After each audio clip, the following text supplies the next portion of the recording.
Hello everyone, welcome back to my channel. In this video, I am going to show you how to clear app cache on Android. At the same process, you can clear app cache on your Samsung phone. This method is same. So let's get started. First, open the settings app. Once the settings app is open, you can scroll all the way down to the bottom, find the apps option and tap on them and wait to checking.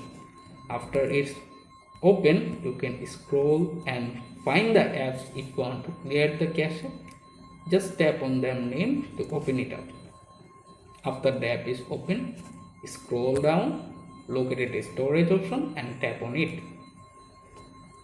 In the menu, you can see the two options appear: clear cache, clear data. First tap on the clear cache and you are done. You have successfully cleared cache on your Android phone. Thanks for watching.